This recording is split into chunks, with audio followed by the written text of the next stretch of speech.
হাইলাকান্দি দর্পণ TV news চ্যানেলের পর্দায় দর্শকদের স্বাগত রয়েছে আমি মাহিপাল। দর্শকদের জন্য এই মুহূর্তে একটি বিগ ব্রেকিং নিউজ। হাইলাকান্দি জেলা পরিষদের বোর্ড গঠনের ক্ষেত্রে আমার স্ত্রী ফাতেমা বেগম চৌধুরী বা আমি কিংমেকার নই বলে স্পষ্ট ভাষায় জানান জামিরা শাহাবাদ জেলা পরিষদ আসনে নবনির্বাচিত নির্দলীয় সদস্যা ফাতেমা বেগম চৌধুরীর প্রতিনিধি মান্না খান। এই উপলক্ষে তিনি আজ শাহাবাদ বাজারে আয়োজিত এক সাংবাদিক সম্মেলনে জানান যে জনগণের বিপুল ভোটে তার স্ত্রী ফাতেমা বেগম চৌধুরী জামিরা শাহাবাদ জেলা পরিষদ আসনের সদস্য পদে নির্দলীয় প্রার্থী হিসেবে জয়ী হয়েছেন। তাই জেলা পরিষদের বোর্ড গঠনের ক্ষেত্রে জামিরা শাহাবাদ জেলা পরিষদ সমষ্টির জনগণই হলেন আসল কিংমেকার। এখানে উল্লেখ্য যে সদ্য সমাপ্ত পঞ্চায়েত নির্বাচনে হাইলাকান্দি জেলা পরিষদের মোট 8টি আসনের মধ্যে 3টিতে বিজেপি, 3টিতে জাতীয় কংগ্রেস এবং 2টিতে নির্দলীয় সদস্য জয়লাভ করেন। জেলা পরিষদের বোর্ড গঠনের ক্ষেত্রে 5 জন সদস্যের প্রয়োজন, কিন্তু সদ্য ঘোষিত পঞ্চায়েত নির্বাচনের ফলাফলে হাইলাকান্দিতে জেলা পরিষদের বিজেপি কিংবা জাতীয় কংগ্রেস কোনো দলই সংখ্যাগরিষ্ঠতা লাভ করেনি। তাই জেলা পরিষদের বোর্ড গঠনের ক্ষেত্রে নির্দলীয় 2 সদস্যের সমর্থনের উপরই নির্ভর করবে কোন দল জেলা পরিষদের বোর্ড গঠন করবে, বিজেপি না জাতীয় কংগ্রেস।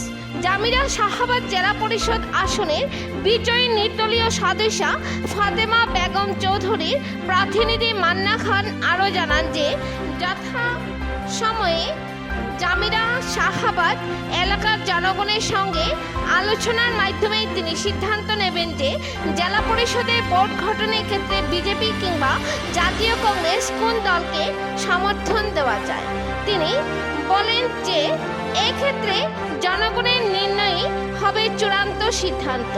এই বিষয়ে জামিরা শাহাবাদ জেলা পরিষদের আসনে সদস্য পদে নবনির্বাচিত নির্দলীয় সদস্যা ফাতেমা বেগম চৌধুরীর প্রতিনিধি মান্না খান কি বলছেন তাহা ওনার মুখ থেকেই শুনে নিন।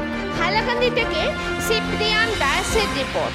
পরবর্তী খবর পেতে হাইলাকান্দি দর্পণ টিভি নিউজ চ্যানেলটিকে একটি লাইক ও ফলো করে পাশে থাকুন। ধন্যবাদ।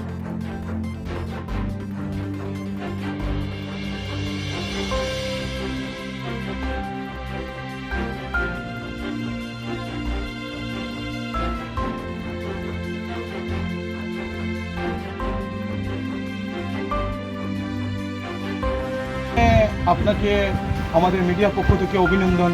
আপনি জামিরা শাহাবাদ জেলা পরিষদ আসন থেকে বিপুল ভোটে নির্দলীয় প্রার্থী হিসেবে বিজয়ী হলেন। তো এখন কথা হলো, এই বিজয়ী হবার পর আপনি আপনার ভোটারকে আপনি কি বার্তা দিতে চাইবেন যারা আপনাকে জিতিয়েছেন? জামিরা শাহাবাদ জেলা পরিষদের যারা আছে তারা অত্যন্ত ভালোবাসা আন্তরিকতা আমাকে দিয়েছেন সিলেটের মাধ্যমে, সেটার চিরকৃতজ্ঞ। আমি ওদেরকে আগামী দিনে নেতৃত্ব দিয়ে শরীরে গাম দিয়ে পরিশ্রম করে দিয়ে যাব। আচ্ছা, তো এখন তো আপনি জেলা পরিষদ হয়ে গেলেন, এখন আপনার এত অঞ্চলের মানে আপনার যে জামিরা শাহাবাদ এলাকার মধ্যে উন্নয়নমূলক কি কি কাজ করবেন বলে আপনি মানে প্ল্যানিং করেছেন প্রাথমিকভাবে? প্রাথমিক হিসাবে পানীয় জলের সমস্যা আছে, বোর্ড স্কিমের পাইপলাইন হয় নাই, এসবে আমি পিচ ইঞ্জিনিয়ারের সঙ্গে বসে কানেক্টিং করে দেওয়ার ব্যবস্থা করে দিব।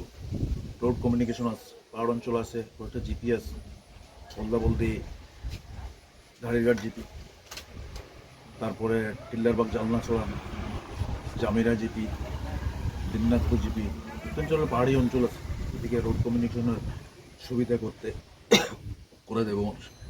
আচ্ছা, তারপর দাদা আরেকটা প্রশ্ন, বর্তমানে যেটা আমাদের আসামের রাজ্য সরকার থেকে একটা অধিসূচনা যেটা এসেছে যে জেলা পরিষদের ক্ষমতা অনেকটা খর্ব করে সেই ক্ষমতাটা আঞ্চলিক পঞ্চায়েত এবং পঞ্চায়েত প্রতিনিধি যারা আছে তাদেরকে বেশি দেওয়া হয়েছে। তা এই বিষয়ের উপরে আপনি প্রতিক্রিয়া স্বরূপ, যেহেতু আপনি জেলা পরিষদ, আপনি কি বলতে চাইবেন? সেটা আছে পঞ্চায়েত ক্ষমতা যার যেটা আছে সেটাই থাকবে। 70,000 মানুষের ভোট দিয়ে প্রতিনিধি মানছে, সেটা থাকবেই। গ্রাম পঞ্চায়েত, আঞ্চলিক পঞ্চায়েত, জেলা পরিষদ জানেন তো আপনারা, আমার থেকে বেশি আপনারাই জানেন। এটাতে কোনো আপনার অসুবিধা হবে না? না, অসুবিধা হওয়ার কথা না। আচ্ছা আচ্ছা, যার যেটা ক্ষমতা তার সেটাই থাকবে। সেটাই। আচ্ছা ঠিক আছে। তারপরে আরেকটা কথা, যেটা আরেকটা আমাদের গ্রাম উন্নয়ন মন্ত্রী রঞ্জিত দাস যেটা বললেন যে পঞ্চায়েত যারা মেন ক্যান্ডিডেট, যদি মহিলা ক্যান্ডিডেট থাকে তো তার স্বামীর মানে প্রতিনিধিত্ব করতে পারবে না, বা ওই জেলা পরিষদ হোক আর পঞ্চায়েত কার্যালয়ে প্রবেশ নিষিদ্ধ, এরকম একটা কিছু একটা উনি বলেছেন। তো যেহেতু আপনিও প্রতিনিধি, তো সেহেতু আপনি সেটার উপরে মানে প্রতিক্রিয়া স্বরূপ কী বলতে চাইবেন? সেটা তো আইন কার্যকর যদি হয়তো দেখা যাবে, সেটা তো আমার ব্যাপার না, সবারই যেটা হবে সেটাই হবে। 10 জনের মানুষের তো আসলে প্রতিনিধি, মানুষের তো প্রতিনিধি যারা করবে তারা তো প্রতিনিধিত্ব করে যাবে। আচ্ছা ঠিক আছে। তারপরে আরেকটা জিনিস, যে বর্তমানে যে আমাদের হাইলাকান্দি জেলাতে জেলা পরিষদ গঠনের যেখানে বোর্ডের যেটা প্রস্তুতি এখন কংগ্রেসও নিচ্ছে, বিজেপিও নিচ্ছে, কারণ কোনো দলই সংখ্যাগরিষ্ঠতা লাভ করেনি। বিজেপি 3 জন, কংগ্রেস 3 জন, এবং আপনারা নির্দলীয় পেয়েছেন 2 জন।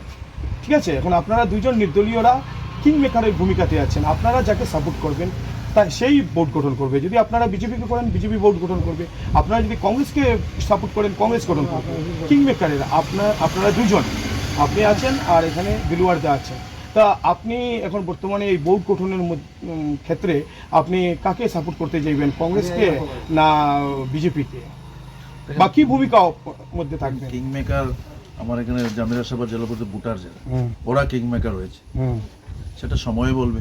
কোনো টাইম আছে, 1.5 মাসের মতন আছে, তখন সময়ে আমরা কি সিদ্ধান্ত নিই, সবাইকে নিয়ে যেটা সবাই ভালো হবে।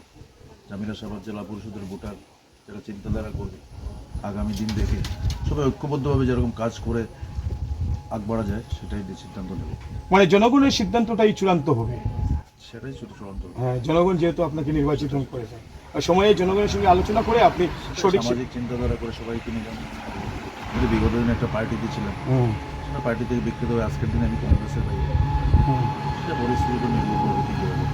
না, অনেকেই সোশ্যাল মিডিয়া অনেক জায়গার মধ্যে আলোচনা চলছে যে যেহেতু আপনি আগে কংগ্রেসে ছিলেন, কংগ্রেসের টিকিট পাননি, তারপরে আপনি নির্দলীয় খেলেছেন, যে আপনার কংগ্রেসে ফেরারই সম্ভাবনাটা বেশি, এরকম অনেক জায়গায় গুঞ্জন চলছে। এটার উপরে আপনি কি বলতে চাইবেন? সেটা সময়ে বলতে হবে। সময় আমার ভোটার যারা আছে, স্থানীয় যারা আছে, ওরা বলবে, আগামী রাজনৈতিক ভবিষ্যৎ দেখে পদক্ষেপ নেবে। আচ্ছা, ধন্যবাদ আপনাকে। আর আবার শেষবারের মতো আপনি জনগণকে মানে ধন্যবাদ সূচকভাবে কি বার্তা দেবেন? বার্তা ওটাই দিব, যাতে আগামী দিনে আমরা সমগ্র ডিস্ট্রিক্টে সুষ্ঠু পরিবেশ, শান্তিপূর্ণভাবে সবাইকে নিয়ে আমরা 8 জন জেলা পরিষদ নির্বাচিত হয়েছি।